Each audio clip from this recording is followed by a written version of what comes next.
ek nie sal buig, elke mond getuig, dat U die Here. Baie welkom by Vita Day Bybelstudies. Ons is in Johannes hoofstuk 15. Nou, terwyl ek nou opstap hiernatoe vir die opname, dink ek eintlik hoe merkwaardig dit is. En ek weet, as jy so 'n bietjie net daaraan dink, nee, dan besef jy dit. En daar lê iets baie kosbaar daar. So, waaraan ek toe dink is dit. Ek het nou my lewe met my goetertjies, nee, wat ook al my lewe nou behels. En jy wat nou na hierdie video kyk, het jou lewe met jou goetertjies, en wat dit ook al behels. En die kans dat ons twee se lewens drasties verskil van mekaar is mos nou amper 100%, nee. Daar is sekere basiese ooreenkomste, maar die samestelling van ons lewens is anders. Ons persoonlikhede is anders. Ons bly op ander plekke. Ons is getroud met verskillende mense. Ons bly in verskillende huise. Ons kinders is verskillend. Ons ouerhuise is verskillend waaruit ons kom.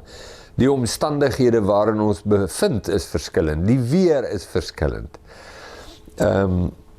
Ons probleme wat ons het, word nou dikteer deur die wêreld waarin ons is, en dit is verskillend. So, daar is so veel miljoene verskille, net anderste. En dan doen ons 'n Bybelstudie. Ons doen, sê nou maar, soos nou die Johannes Evangelie, en ons kyk na die teks, en dis hier waar ons moet sien, wat is so, maar ek wou nou sê bonatuurlik, maar daar is 'n ander woord, buitengewoon. Wat is so buitengewoon? Is dat, terwyl ons hierdie woord doen, en deur dit gaan, en toelaat dat dit deur ons gedagtes spoel, en oor ons harte spoel, ondervind ons, dat hierdie woord ons aanspreek, presies waar ons is, in ons situasies. Is dit nie merkwaardig nie? Ek en joune, so verskillend van mekaar. En dat die woord ons aanspreek eweveel in die situasies waarin ons is. Hoe verskillend dit ook al mag wees. Dink bietjie aan daai gedagte. Dink net hoe, want die mens gaan, ja, natuurlijk, jy weet, dis maar die woord, maar dink net bietjie daaroor. Dit is rarig iets besonder. Goed, waar was ons laas? Ons het gekom in die vorige opname by Johannes 15 vers 5. So kom ons lees weer vers 5 en dan gaan ons in 6 en kyk hoe ver kom ons. Vers 5, ek en net ek, ego eimi, ek is die wynstok, julle is die lote. Moenie die twee verwar kry nie, herinner ek nou, onthou ek het gesê, wie in my bly en ek in hom, hy dra veel vrug. Want sonder my kan julle niks doen. Ja, dis eintlik so 'n kosbare skrif, mense wil sommer nog daar staan, hè? Afgesien van wat ons gesê het in die vorige opname, sonder my kan julle niks doen nie. Jy weet wat, ek betrap myself dikwels in 'n situasie waar daar ietsie in my is. Dit is hy daar, hy sê daar. Is net 'n manier hoe ek reageer in 'n reaksie, in 'n situasie, nee. Die manier hoe ek plannetjies maak. Sommige net, nee, die soort van die default setting van jou gedagtes. En as jy dit nou as jy dit nou op die tafel kan sit en jy kan dit nou so uitsprei en analyseer, dan kom jy af op daar's 'n houdingkie in my, in baie areas van my lewe, waar ek nog oortuig is, ek kan sonder hom iets doen. Jesus sê, sonder my kan julle niks doen nie. Maar dat daar in my vlees die ding, dit is nie daar, dis nie aspres daar nie, dis nie doelbewus daar nie, dit is net daar. En En nou lees ek hierdie en nou spandeer ek tyd met hierdie woorde. Jesus sê, bly in my soos ek in julle en julle sal veel vrug dra. Ek is die wynstok, julle die lote, want sonder my kan julle niks doen nie. Lekker vraagie om jouself te vra, hè? As jy wil iets sê vir jou stilte tyd, hier is vir jou ietsie, soms so 'n stukkie huiswerk. Vra jouself af, is jy regtig oortuig dat sonder Jesus kan jy niks doen nie? Maar nou, luister nou mooi, net 'n voetnota. Hier moet jy baie versigtig wees, want 'n mens is maar 'n mens is maar skelm, né? 'n mens is skelm. Jy is baie vinnig met die regte antwoord. Nee, sonder hom kan ek niks doen nie. Maar wag net. Sit net rustig. Ek probeer dit nou simuleer. Sit net rustig. En dink aan jou lewe, jou kinders, jou huweliksmaat, jou finansies, jou werk. Sommige net goeders, in jou lewe. En dan vra jy vir jouself af. Ek gaan nou sê Richard, jy sit nou jou eie naam aan. Dan sê jy Richard, is jy regtig oortuig dat sonder Jesus kan jy niks doen nie? Nou voor die antwoord.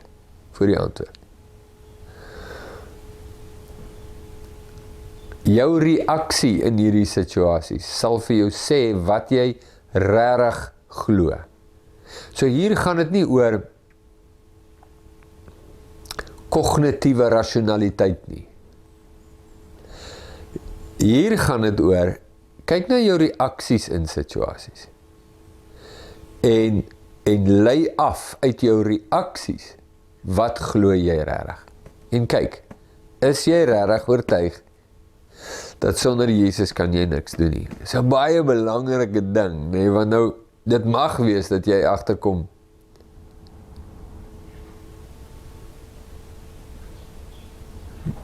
nee, ek is nie regtig oortuig nie. As ek na my aksies kyk, nee, ek gaan nie nou oor wat ek nou hierbo dink nie, ek gaan kyk na my reaksies. Dan sê ek my, die hartsoortuiging is nie daar nie. En dis 'n wonderlike plek. Nou sê nou maar jy ontdek dit. Dis wat jy nou sien. Jy sien, Jenetjie, ja, nee, wag, as ek so moet kyk, weet hoe ek reageer in, dan kan ek nie sê dat in alles is ek oortuig dat sonder Jesus kan ek niks doen nie. Is 'n wonderlike ontdekking. Want nou kan jy iets maak met dit. Nou, so wat jy moet maak, jy sê, Here Jesus, ek ontdek nou net dat my default setting is nie dat sonder U kan ek niks doen nie. Ek sien hier's 'n ding in my waar ek in sekere situasies ek doen net wat ek dink. Ek is nie regtig oortuig. Leer my, Here Jesus, leer my. U is die leermeester. U het gesê, julle noem my leermeester en Here, en julle is reg, ek is dit. U is my leermeester en my Here. Leer my hoe om uit U te lewe in my alledaagse situasies. Dan dis 'n lieflike plek. Dan skielik kry jy stilte tyd nou sommer inhoud. Nee. Jy is nie net meganies besig om die Bybel te lees en 'n gebed te doen en alles te cover wat jy reken jy moet amen te sê en aan te gaan en heel tevrede te voel dat dit was nou 'n gawe stilte tyd nie. Nee. Daar's nou betekenisvolle interaksie met inhoud tussen jou en Jesus. En wees net rustig. Sit net vir 'n oomblik. Nog 'n minuut of 2 gaan nou regtig nie jou lewe omkrap nie. Sit net rustig. En dink hieroor. En praat met Jesus hieroor. En die kans is onsaglik goed, dat in hierdie interaksie gaan jy hoor hoe hy met jou praat. Jy hoor Jesus praat met jou. Dis wat jy wil hê. Nee, is dit nie lieflik nie? Vers 6. As iemand in my nie bly nie, Nee, kom ons vat dit stadig, ons lees dit stadig. So hy is in my, maar hy bly nie in my nie, hy gaan uit en doen sy eie ding. As iemand in my nie bly nie, so hy was in my, nee, dis nou die wingerdstok en lood analogie. Hy was in my, maar hy bly nie in my nie. En ons het gesê, hoe bly jy in Jesus? Die kort antwoord is, doen wat hy sê. Stuur jou aan hom. Kom na hom toe. Hou aan om na hom toe te kom. Hou aan om jou hart oop te maak. Laat jou bou as 'n lewende steen. 1 Petrus 2 vers, ek dink is 4, 5 en 6. Jy laat dit doen. Dis 'n meewerking van jou kant af. Dis baie belangrik. Kom ons lees verder. Wat sê Jesus? As iemand in my nie bly nie, word hy uitgewerp soos die lood en verdroog. Goed, kom ons antwoord kom ons sê eers wat Jesus daar sê. So, kom, ek het dit so gewys, nee, die wynstok en die lote. So die lood is in hom, maar die lood begin wegdrywe. Hy begin uitgaan. Snaakse situasie, die lood gaan uit. Hy kan. Nou in die aksie van uitgaan, sal die Heilige Gees baie duidelik, mos nou met die lood, gebruik Jesus se woorde, werk en sê, jy is nou op 'n verkeerde pad. Jy gaan nie na Jesus toe nie, jy gaan weg van Jesus af. Jy sal dit hoor, of deur die Heilige Gees innerlik in jou hart, of in 'n gesprek met mense, kan die Here hoorbaar met jou praat, hoorbaar dat jou oordromme dit kan hoor, waar iemand vir jou sê, maar dis nie Jesus nie. Maar jy hou aan weggaan. Jy hou aan weggaan, dan is daar 'n plek, en dis die ding wat ek sien, mense regtig oor moet begin gesels. Nie wegpraat nie, moenie dit wegpraat nie. Mense doen dit, hulle praat nou die stuk van Jesus weg, ten gunste van hulle gunsteling teologie of standpunt, of ideologie, moet ek dalk ook sommer insit. Jesus sê, as jy in my nie bly nie, dan word jy uitgewerp, en dan verdroog jy. Ek het dit al gesien, en ek het dit al persoonlik belewe. Nou nie daai storie weer oorvertel nie. Ek het al so baie. En daar's die ding van uitgewerp en verdroog. En ek sien hoe mense in Jesus begin, en dan net stadig begin wegdrywe. En jy sien dat hulle is uitgewerp aan die verdroging wat in hulle lewens plaasvind. Verstaan dit? Jesus weet waarvan hy praat. En as dit nou nie jou teologie nou vreeslik pas nie, dan sou ek nou wou sê, ek is nou vreeslik jammer, maar die punt is, ek is nie. Hoekom moet ek jammer wees? As die waarheid van Jesus konflik kom met die leuen, ek sê jammer daaroor nie, ek is regtig nie jammer nie, dis nie 'n eerlike uitlating nie. As iemand in my nie bly nie, word hy uitgewerp soos die lood en verdroog. En hulle maak dit by mekaar en gooi dit in die vuur en dit verbrand. Nou ons weet, hierdie taal is oordeeltaal. Oordeeltaal. Kan Christene in die hel land? Ja! Hulle kan. Hulle het in die lood, in die wynstok begin, en toe het hulle weggedrywe. En dit maak vir my 100% sin, want al die waarskuwings in die skrif, deur Jesus self in die evangelies, en later ook in Openbaring, die laaste boek in die Bybel, en die skrywes van die apostels tussenin, is almal daarop toegespits, dat julle nie moet wegdrywe nie.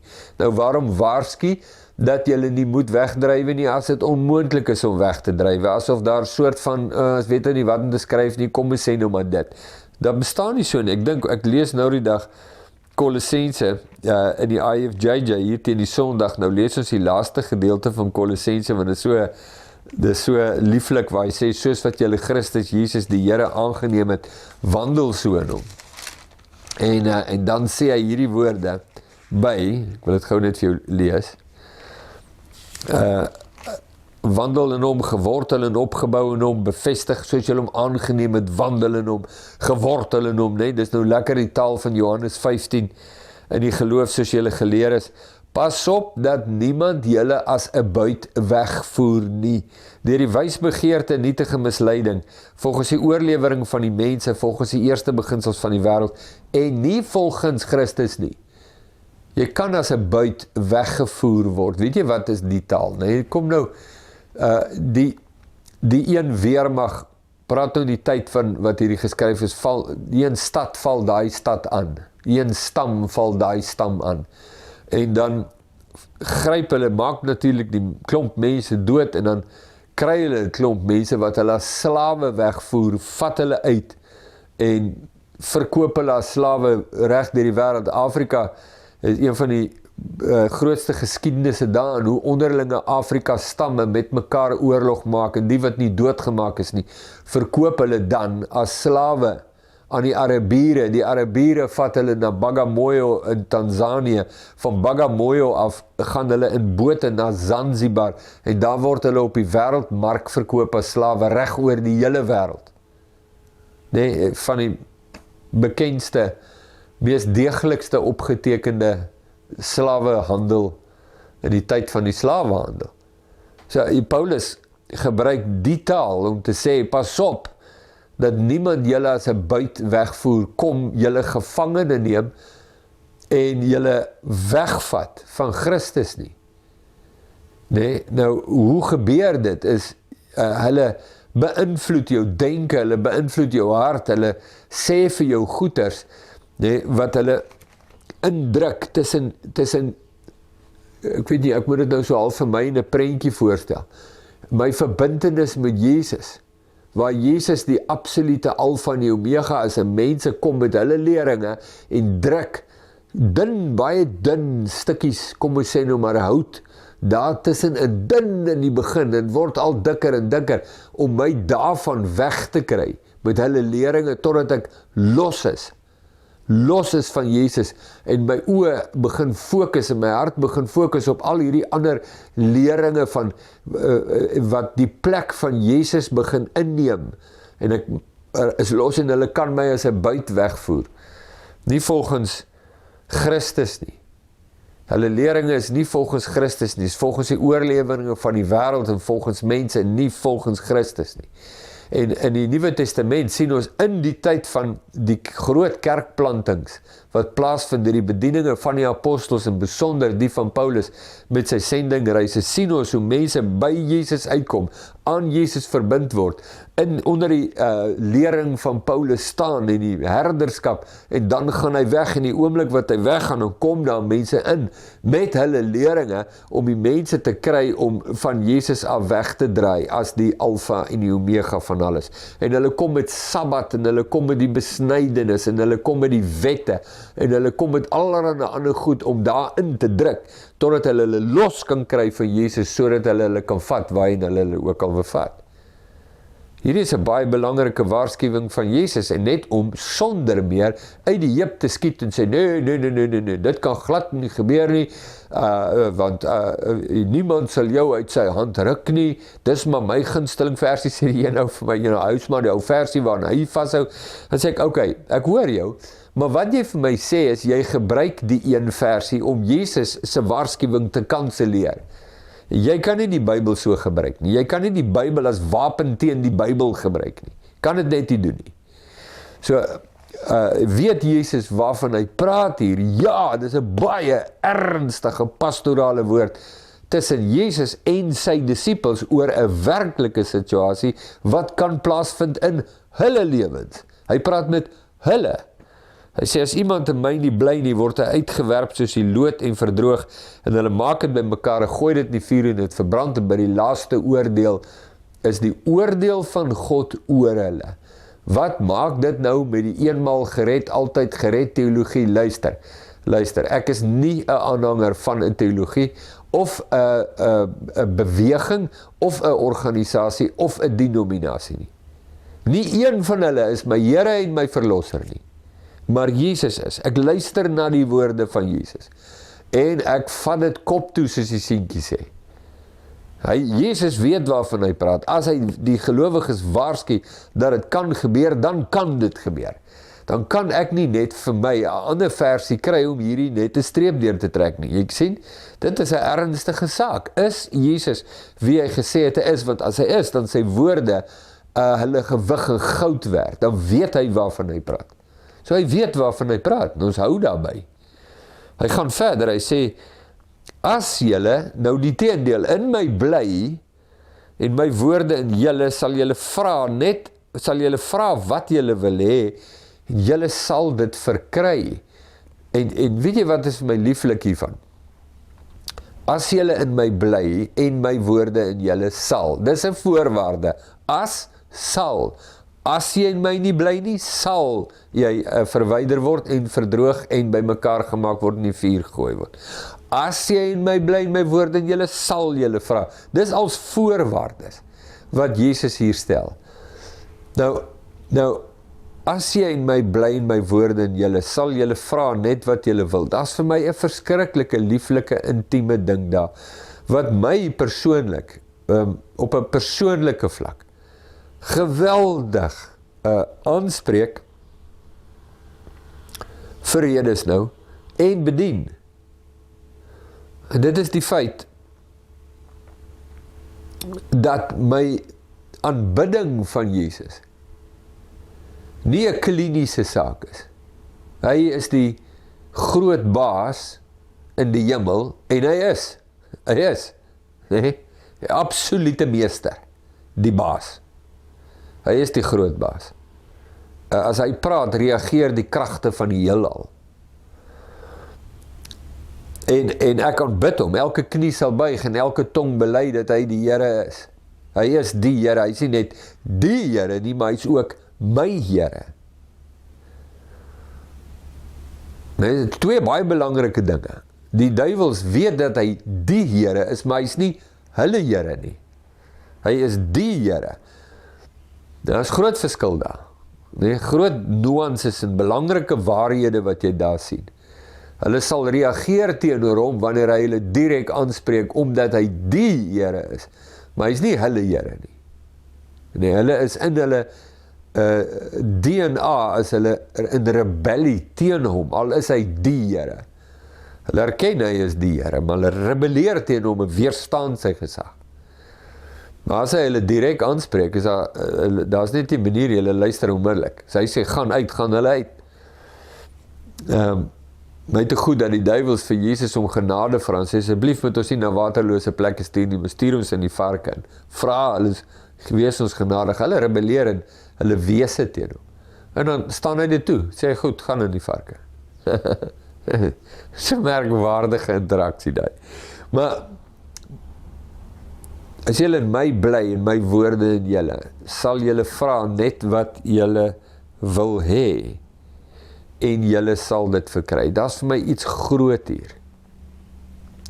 Nou, ek weet, en was al in dienste, en het dit al gesien op YouTube preke, dat predikers hierdie woorde totaal en al verdraai.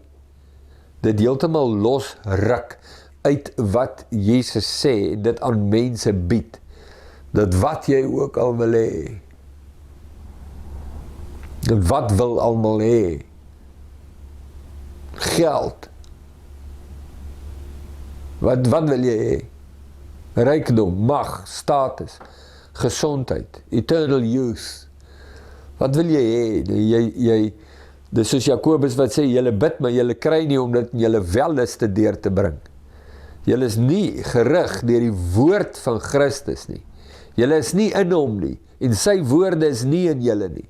Julle vat net hierdie deeltjie wat sê, wat julle ook al wil hê, sal julle kry. Dat jy jou skriffie, dis jou jou towere formule en jy bou 'n hele teologie rondom dit te vertel mense jong wat ons wil hê en wat ook al jy wil hê en jy wil 'n nuwe klankstelsel vir die kerk. Jy spreek net lewe want Jesus het gesê wat julle gaan sê dankie asof jy dit klaar ontvang het, net die beste en weet al sulke nonsens.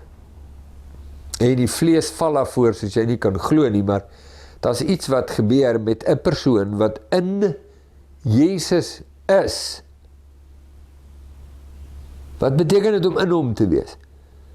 Dit beteken om voortdurend hom te leer ken en te doen wat hy sê, aan hom onderdanig te wees, as nie net die Here nie, maar my Here, in hom, ek is in hom, en sy woorde in my.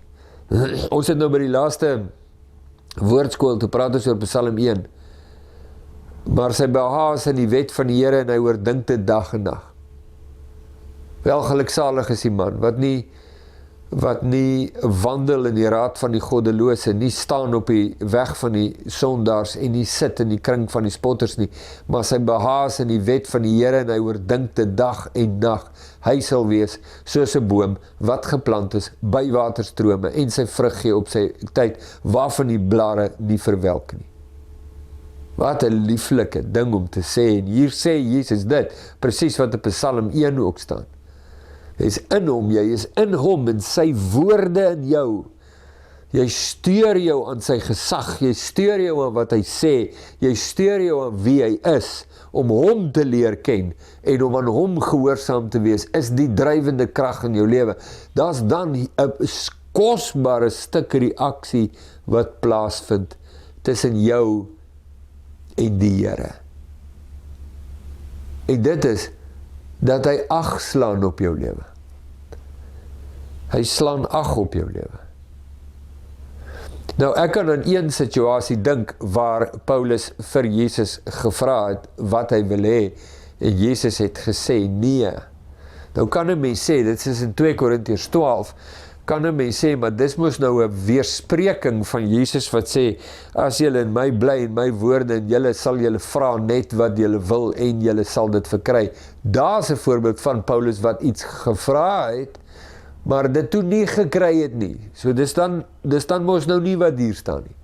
Maar wag net, die eerste deel van hierdie versie is bepalend om die tweede deel te kan verstaan.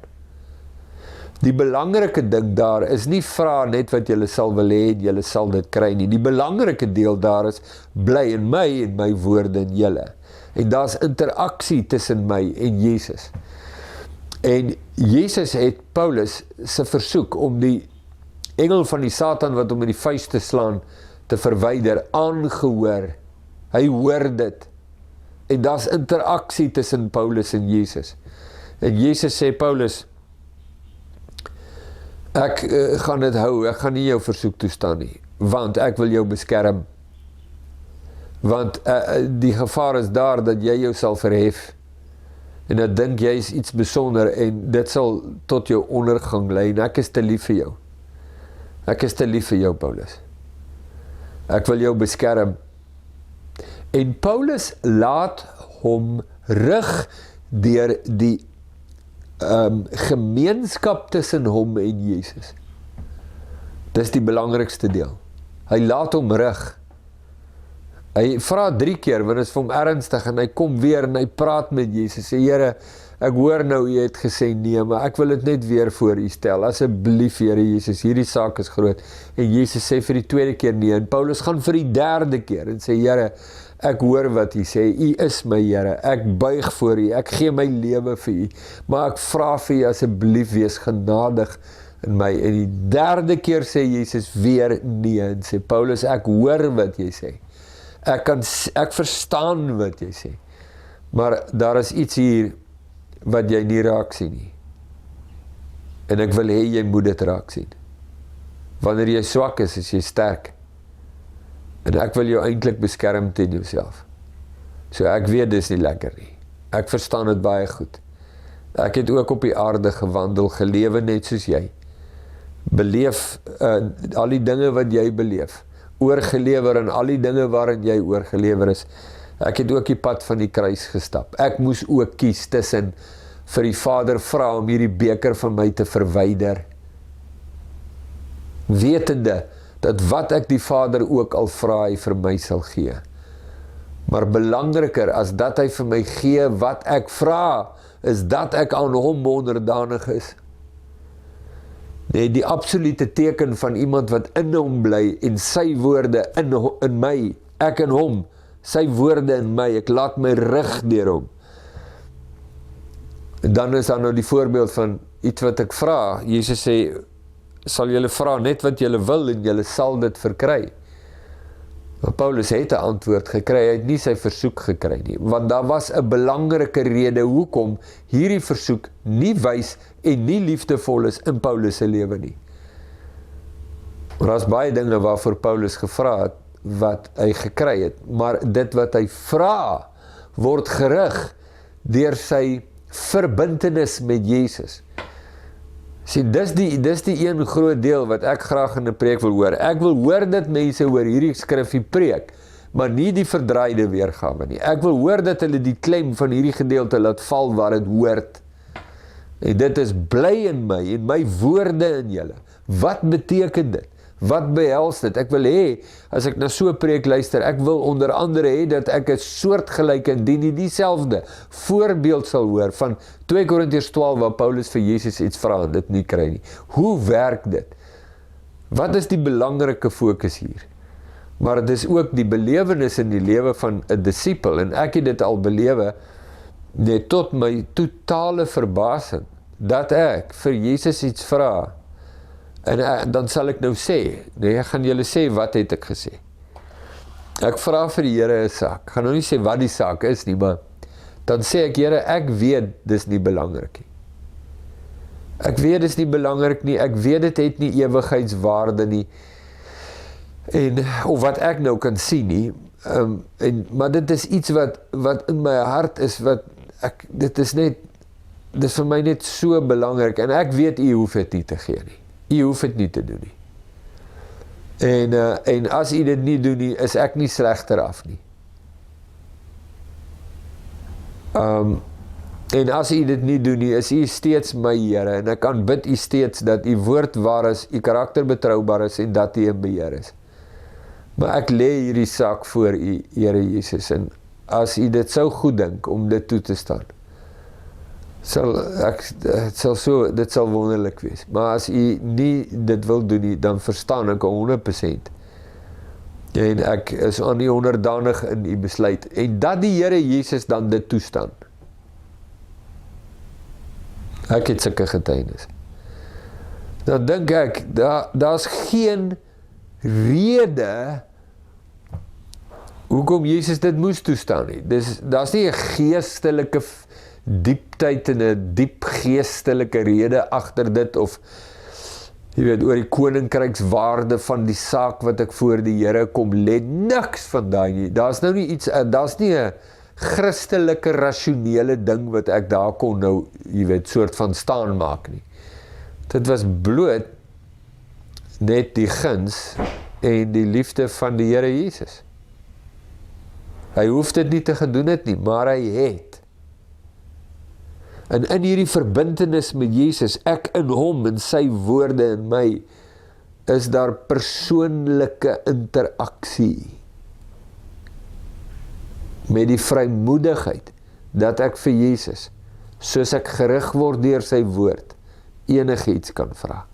Soos gerig deur sy woord, soos gerig deur die verbintenis met hom. Enigiets kan vra. Dit is 'n wonderlike ding. Dink ons gaan nou daar stop. Kom ons lees net die volgende vers aan, want hy sê, hierin is my Vader verheerlik, dat julle veel vrug dra, en julle sal my disippels wees. Ja, ek dink, kom ek sê, net dit by. As ek die volgende vers lees, en ek dink dis baie belangrik. Het is nie net die voorbeelde wat ek nou genoem het, en die goed wat ek nou gesê het nie, maar verbind met die volgende woorde, kry dit nog meer diepte, in die sin, dat Jesus dan spesifiek vra, of praat van dit wat ek aan Jesus vra om vrug te dra. Want hy sê, as julle in my bly en my woorde en julle sal julle vra net wat julle wil hê en julle sal dit verkry. Hierin is my Vader verheerlik dat julle veel vrug dra. So die spesifieke konteks van dit waarvan Jesus praat gaan oor die vrug wat ek dra, dat ek 'n lewe lei wat God behaag.